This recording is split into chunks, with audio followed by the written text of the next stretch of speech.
मित्र पहा, या ठिकाणी काही चित्रे दिलेली आहेत. या चित्रांचे निरीक्षण करा आणि आता या ठिकाणी दिलेल्या या शब्दांसोबत या चित्रांच्या जोड्या तुम्ही लावू शकता का? आजच्या या व्हिडिओमध्ये अशाच प्रकारच्या 15 कन्फ्युजिंग वर्ड्सचे आपण अर्थ समजून घेणार आहोत.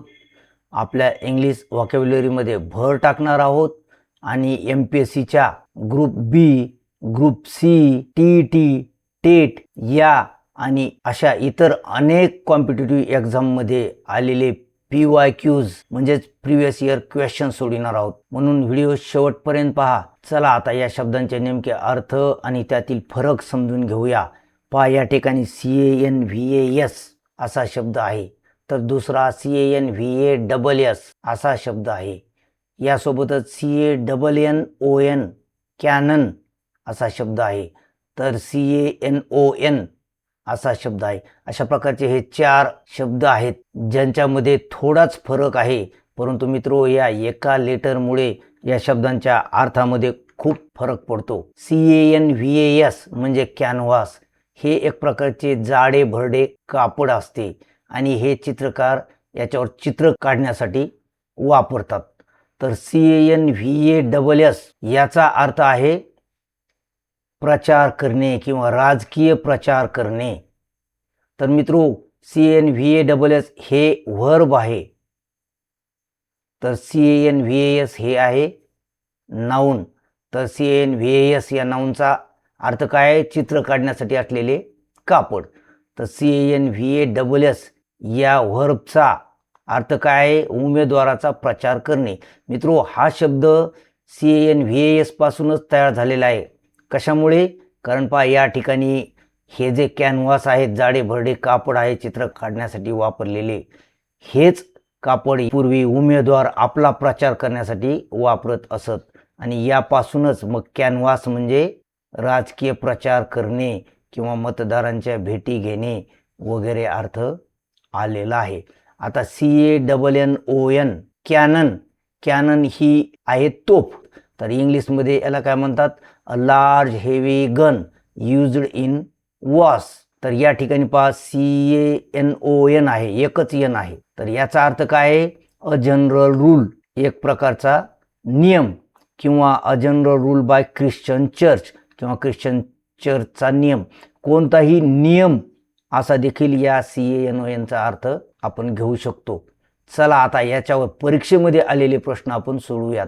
तर पहा मित्रो, हे दोन्ही प्रश्न TET एक्झाममध्ये आलेले आहेत. चला पहिला प्रश्न सोडूया. Choose the correct alternative.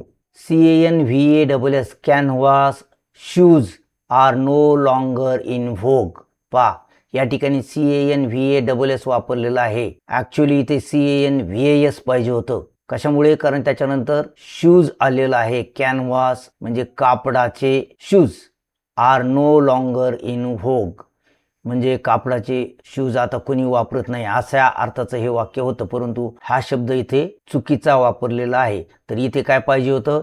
CANVAS म्हणजे जाड्या भरड्या कापडाचे बूट असा अर्थ झाला असता. पहा पुढचं वाक्य, candidates are not allowed to canvass. पहा, या ठिकाणी CANVAS आहे. हा सुद्धा चुकीचा शब्द आहे, कारण कॅन्डिडेट्स उमेदवार प्रचार करतात आणि त्या प्रचाराची परवानगी दिलेली नसते. कधी? For votes on the day of the election. मतदानाच्या दिवशी उमेदवारांना प्रचार करण्याची परवानगी नसते अशा अर्थाचं वाक्य हे होतं, परंतु या ठिकाणी CANVAS वापरल्यामुळे हे सुद्धा वाक्य चुकीचं आहे. हे दोन्ही वाक्य चुकीचे आहेत, कारण A मध्ये B मधला शब्द आणि B मध्ये A मधला शब्द पाहिजे होता. मग आपले पर्याय पाहता, only A is correct. A बरोबर आहे का? नाही, A बरोबर, म्हणजे हा आपला पर्याय नाही.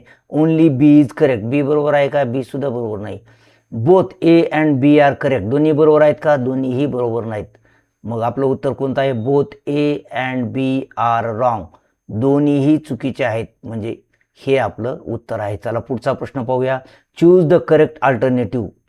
31 cannon were fire to greet the royal guest. पहा, राजपाहुणा ज्याला आपण म्हणतो, परदेशामधून आलेला पाहुणा, या पाहुण्याला 31 कॅनन 31 कॅननची, कॅनन म्हणजे तुम्हाला माहीतच आहे काय आहे, तोफ, 31 तोफांची सलामी देण्यात आली किंवा त्यांचं स्वागत करण्यात आलं असं म्हटलेलं आहे. या ठिकाणी डबल एनचा शब्द वापरलेला आहे, CANNON, कॅनन म्हणजे तोफ, हा शब्द बरोबर आहे, म्हणजे ए बरोबर आहे.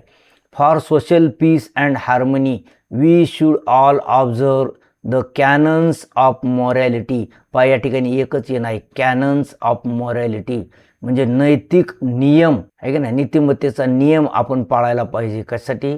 सोशल पीस अँड हार्मनी, सामाजिक ऐक्य आणि सामाजिक शांतता राखण्यासाठी आपण नैतिकतेचे नियम पाळायला पाहिजे असं सांगितले. दोन्ही वाक्य बरोबर आहेत. मग कोणता पर्याय आपलं उत्तर होईल? पहा, ओन्ली ए इज करेक्ट. केवळ ए बरोबर आहे का? नाही, कारण बी सुद्धा बरोबर आहे. ओन्ली बी इज करेक्ट हे सुद्धा आपलं पर्याय होणार नाही. Both A and B are correct, दोन्ही बरोबर आहेत, तर हेच आपलं उत्तर होईल. Both A and B are wrong हे सुद्धा आपलं उत्तर नाही. अशा प्रकारे हे आपलं उत्तर आहे. चला मित्रो, आता आणखी काही शब्द पाहूयात. मित्रो नमस्कार, मी डॉक्टर नारायण भिडवे. मित्रो, या व्हिडिओमध्ये आपण हे 15 वर्ड्स यापैकी एक ना एक शब्द आपण चित्रांच्या माध्यमातून समजून घेणार आहोत. यापैकी हे पहिले 4 वर्ड्स तर आपण समजून घेतलेलेच आहेत, यावरील प्रश्न देखील सोडवलेले आहेत. चला आता आपण यातील पहिले 2 शब्द म्हणजे डिस्कव्हर आणि इन्व्हेंट या शब्दाने आपल्या पाठाची सुरुवात करूयात. मित्रो, डिस्कव्हर म्हणजे अगोदरच अस्तित्वात असलेली गोष्ट लोकांसमोर आणणे, म्हणजेच याला काय म्हणतो आपण, शोधून काढणे. आणि इन्व्हेंट म्हणजे नवीन वस्तू तयार करणे. इन्व्हेंटचा अर्थ होतो शोध लावणे. शोध लावणे आणि वस्तू शोधून काढणे, अगोदरच असते ती, फक्त आपण ती शोधणारे किंवा आढळणारे पहिले असतो. तर आता या ठिकाणी या 2 शब्दांशी संबंधित चित्रे आपण इथे घेतलेली आहेत. या चित्रांच्या जोड्या लावा बरं. म्हणजे डिस्कव्हरचा अर्थ 1 किंवा 2 असेल तर क्रमांक टाका 1 आणि त्याच्या पुढे हा शब्द लिहा, किंवा 2 टाका आणि हा शब्द लिहा. चित्राला आपण क्रमांक दिलेले आहेत. पाहूया तुमचे अर्थ बरोबर येतात का. तर मित्र हो, डिस्कव्हर या शब्दाचा अर्थ काय आहे? शोधून काढणे. पहिल्या चित्रामध्ये डिस्कव्हरचा अर्थ आलेला आहे, कारण इथे कोलंबस दिलेला आहे. कोलंबस आपल्या जहाजामधून अमेरिकेचा शोध लावतो. त्याला हा भूभाग दिसतो आणि तो म्हणतो ही अमेरिका आहे. अशा प्रकारे कोलंबसने अगोदरच अस्तित्वात असलेला देश फक्त शोधून काढलाय, हा पहिला असतो. याचा अर्थ काय होईल डिस्कव्हरचा? To be the first person to become aware that particular thing or place exist.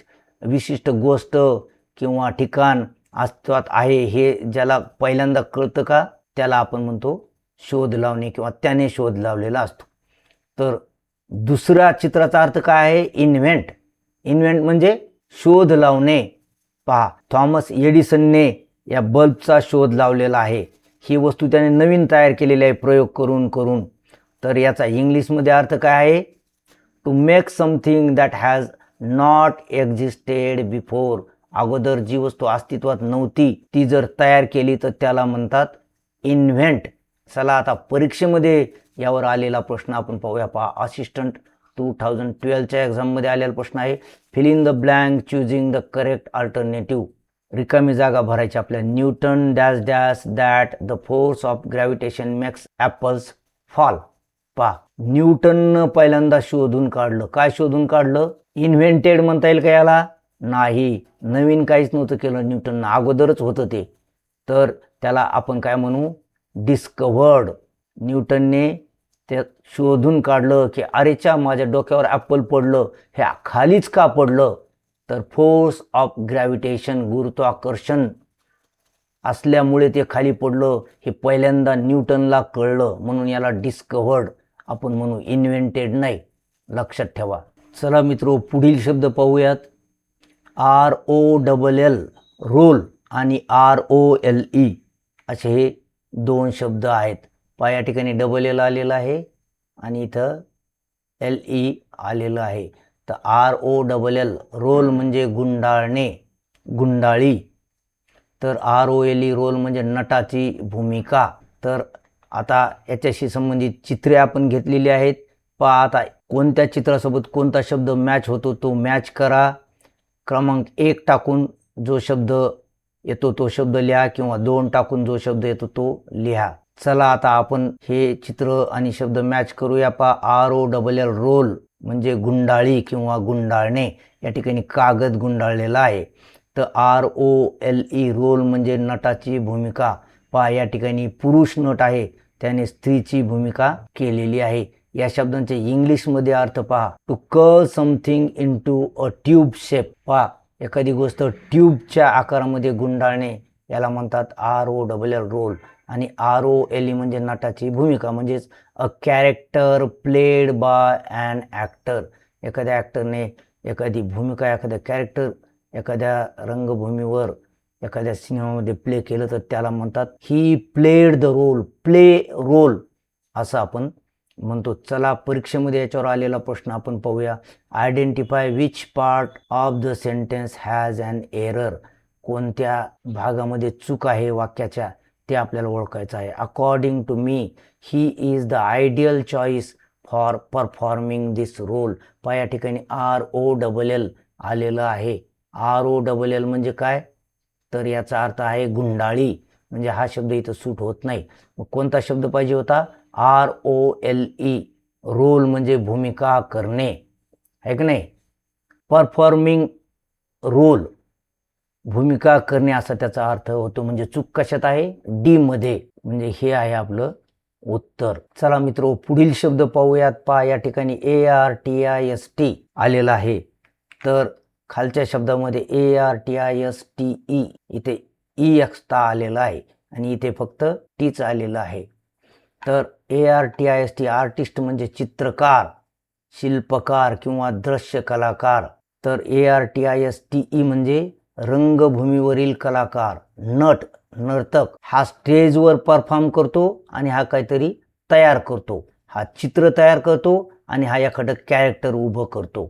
तर असा हा फरक आहे. आता चित्राच्या मदतीने हे शब्द आपण समजून घेऊया. या ठिकाणी एक आर्टिस्ट चित्र काढत आहे आणि या ठिकाणी एक कलाकार भूमिका वठवत आहे.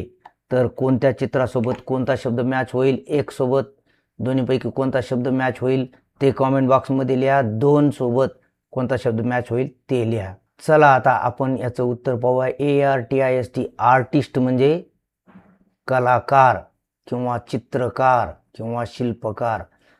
हे चित्रकार चित्र काढत आहेत. हे प्रसिद्ध चित्रकार आहेत MM भूषण नावाचे. तर यांना आपण ARTIST म्हणतो. तर हे आर्टिस्ट काय करत आहेत? भूमिका करत आहेत. कशाची भूमिका करत आहेत? इन्स्पेक्टरचा रोल प्ले करत आहेत. तर याला आपण काय म्हणतो? ARTISTE. हे आहेत प्रसिद्ध ॲक्टर अमिताभ बच्चन, आहे की नाही. चला आता मित्रो या शब्दांचे इंग्लिशमध्ये अर्थ समजून घेऊयात. A person who creates visual art. दृश्यकला निर्माण करणाऱ्या आर्टिस्टला ARTIST आपण म्हणतो, सच ॲज पेंटिंग आणि स्कल्पचर. आणि अ प्रोफेशनल परफॉर्मर व्यावसायिक अभिनय करणारा on the stage or screen. स्टेजवर किंवा सिनेमामध्ये व्यावसायिक ॲक्टिंग अभिनय करणाराला आपण म्हणतो ARTISTE. तर मित्रो तुमच्यासाठी आता एक क्विक क्वेश्चन आहे. हा आर्टिस्ट ज्याच्यावर चित्र काढतोय त्याला काय म्हणतात? फास्ट ओळखायचं. आणि हा या ठिकाणी जे काम करतोय या कामाला काय म्हणतात? कॉमेंट बॉक्समध्ये लिहा. फास्ट 2 शब्द आहेत, नेमकेच आपण पाहिलेले आहेत. तर हा ज्याच्यावर चित्र काढतो त्याला आपण काय म्हणतो? कॅनव्हास. यस आहे, एकच यस आहे, लक्षात ठेवा. CANVAS. आणि हा जे काम करतो त्याला आपण काय म्हणतो? रोल. हा रोल प्ले करत आहे. कुणाचा? इन्स्पेक्टरचा. चला आता कॉम्पिटेटिव्ह एक्झाममध्ये आलेला प्रश्न आपण पाहत आहोत. TET 2016च्या परीक्षेमध्ये आलेला हा प्रश्न आहे. Choose the correct alternative. Alternative ओळखायचं आपल्याला. A painter is an artist. या ठिकाणी ई एक्स्ट्रा आलेला आहे. पेंटरमध्ये ई एक्स्ट्रा येत नाही म्हणून हे वाक्य चूक आहे. Aamir Khan is a skilled artist. या ठिकाणी ई दिलेलं नाही म्हणून हे सुद्धा वाक्य चूक आहे. ही दोन्ही वाक्य चूक आहेत. मग पर्याय पाहूया आपण. Only 1 is correct. Only 2 is correct. Both 1 and 2 are correct. एकही करेक्ट नाही म्हणून हे तिन्ही पर्याय चूक आहेत. आता राहिला both 1 and 2 are not correct. दोन्ही करेक्ट नाहीत. म्हणजे हे आपलं उत्तर आहे. चला आता पुढील शब्द समजून घेऊयात. या ठिकाणी WEST वेस्ट आहे, या ठिकाणी ई आलंय पहा, आणि या दोन्ही शब्दामध्ये ए आहे, परंतु पुन्हा दुसरं सुद्धा स्पेलिंग वेगळं आहे या शब्दांचं. या शब्दात WAIST आहे आणि या शब्दात WASTE आहे. तर WEST वेस्ट म्हणजे पश्चिम दिशा, WAIST वेस्ट म्हणजे कंबर आणि WASTE वेस्ट म्हणजे वाया घालविणे, असे या शब्दांचे मराठी अर्थ आहेत. आता ही चित्रे आपल्याला या शब्दांसोबत मॅच करायची आहेत. पहा, पहिल्या शब्दासोबत कोणतं चित्र मॅच होईल तो क्रमांक टाका. अशा प्रकारे शब्द आणि चित्राचा क्रमांक कॉमेंट बॉक्समध्ये टाका. पाहूया तुमची किती उत्तरे बरोबर येतात. चला आता आपण याची जोड्या लावूयात. WEST वेस्ट म्हणजे पश्चिम दिशा. या चित्रामध्ये दिशा दिलेली आहे. पहा, इकडे वेस्ट दाखवलेला आहे. वेस्टचा इंग्लिश अर्थ काय पहा, direction towards which the sun goes down. ज्या दिशेला सूर्य मावळतो त्या दिशेला आपण म्हणतो वेस्ट, पश्चिम दिशा. तर WIST वेस्ट म्हणजे कंबर. या चित्रात कंबर दाखवलेली आहे. ही मुलगी आपली कंबर मोजत आहे. याला इंग्लिशमध्ये काय म्हणतात, the narrow part in the middle of the body. शरीराच्या मधला अरुंद भाग, हा इतका भाग, याला आपण म्हणतो कंबर. तर तिसऱ्या चित्रामध्ये काय सूर्य पहा, हा मुलगा मोबाईल गेम खेळतो आहे. इथे रात्रीचा 1:15 वाजलाय. नुसतेच कोटेशन इथे लावलेले आहेत, time waits for no one वगैरे वगैरे. पुस्तक उघडं ठेवलेलं आहे, परंतु हा अभ्यास करत नाही, म्हणजे हा वेळ वाया घालवत आहे. तर याला आपण काय म्हणतो, waste. He is wasting his time. Waste म्हणजे to use more of something than necessary. आहे त्यापेक्षा खूप मोठ्या प्रमाणात वापरणे आणि वाया घालवणे, असा याचा अर्थ आहे. मित्रो, व्हिडिओ शेवटपर्यंत पहा, कारण अशाच प्रकारे आपण चित्रांच्या मदतीने संपूर्ण शब्द समजून घेत आहोत. यासोबतच व्हिडिओच्या शेवटी तुम्हाला कॉम्पिटिटिव्ह एक्झामसाठी आवश्यक असलेल्या स्टडी मटेरियलची अतिशय महत्त्वाची माहिती मी देणार आहे. चला, या शब्दांवर एक्झाममध्ये आलेला प्रश्न आपण पाहूयात. TET 2017च्या परीक्षेमध्ये हा प्रश्न आलेला आहे. Fill in the blank with correct alternative. Don't dash dash time, it is very precious. Don't waste time असं म्हटलेलं आहे. तर कोणतं स्पेलिंग आहे, WIST आहे का, नाही. वेस्ट म्हणजे कंबर. WITS आहे का, हा दुसराच शब्द आहे. WEST वेस्ट आहे का, नाही. वेस्ट म्हणजे पश्चिम दिशा. तर या रिकाम्या जागेत येईल WASTE. Don't waste time, it is very precious. चला पुढील शब्द पाहूयात. पहा, या ठिकाणी हँग आहे आणि इथे सुद्धा हँग आहे. तर मित्रो, एकच शब्द दोनदा कशाला लिहिलाय असं तुम्ही म्हणाल, पण तसं नाही. हे दोन्ही वेगळे शब्द आहेत. तर पहिल्या हँगचा अर्थ पहा, वस्तू खिळ्याला वगैरे लटकविणे असा होतो. तर दुसऱ्या हँगचा अर्थ होतो फासावर लटकविणे, फाशी देणे. तर एकाच शब्दाचे दोन अर्थ द्यायला पाहिजे, मग वेगळे शब्द का दिले, त्याचं सुद्धा एक कारण आहे. हे शब्द आणि हे चित्र अगोदर मॅच करा, मग याच्याविषयीची अधिक माहिती आपण घेऊया. तर एक नंबरचा हँग येईल का 2 नंबरचं येईल, कॉमेंट बॉक्समध्ये लिहा. आणि 2 नंबरला कोणतं येईल ते लिहा. तर हँगचा अर्थ काय आहे, वस्तू खिळ्याला वगैरे लटकविणे. तर मित्र हो, या दोन्हीमध्ये फरक काय आहे, तर पहा, हँग, हंग आणि हंग अशी 3 रूपे आहेत या वस्तू खिळ्याला लटकविणे या हँगची. हँग प्रेझेंट टेन्स, हंग पास्ट टेन्स आणि हंग पास्ट पार्टिसिपल. तर या हँगची 3 रूपे पहा, हँग, हँगड आणि हँगड. याला ED लागलेलं आहे. जेव्हा फासावर एखाद्या गुन्हेगाराला लटकविण्यात येतं त्यावेळेस ED लागतं. ज्यावेळी वस्तू लटकविण्यात येते त्यावेळी HUNG होतं त्याचं. हे अतिशय महत्त्वाचं आहे, लक्षात ठेवायचे. इंग्लिश अर्थ आपण पाहूया. हँग, पहिल्या हँगचा अर्थ आपण पाहत आहोत, to attach the top part of something so that the lower part remains free. वरचा भाग लटकविणे जेणेकरून खालचा भाग मोकळा असतो. म्हणजे पहिल्या हँगसाठी हे चित्र आहे. आणि दुसऱ्या हँगसाठी, हँग म्हणजे to kill someone by tying a rope around his neck and allowing him to drop. पहा, मानेच्या भोवती दोरी गुंडाळून त्याला खाली लटकविणे आणि अशा प्रकारे त्याचा मृत्यू होतो. गुन्हेगाराला अशा प्रकारे शिक्षा देण्यात येते. त्याला हँगड म्हणतात, लक्षात ठेवा.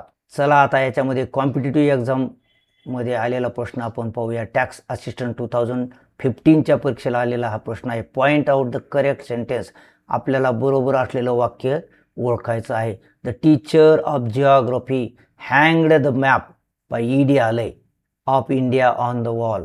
जर वस्तू लटकवली तर ईडी येतं का? नाही येत. म्हणजे हे वाक्य चूक आहे. द टीचर ऑफ जिओग्राफी हंग, इथं हंग बरोबर आलंय. The map of India at the wall, इथे प्रिपोजिशन चूक असल्यामुळे हे वाक्य चूक आहे, नाहीतर हे हंग बरोबर आहे. The teacher of geography hung the map of India on the wall, दोन्ही शब्द बरोबर आहेत, म्हणजे हे आपलं उत्तर आहे. चौथा पर्याय सुद्धा वाचू आपण. द टीचर ऑफ जिओग्राफी हँगड ईडी आलंय द मॅप, मॅपसोबत ईडी नाही यायला पाहिजे, म्हणून हे वाक्य चूक आहे. आपलं उत्तर आहे पर्याय 3. The teacher of geography hung the map of India on the wall.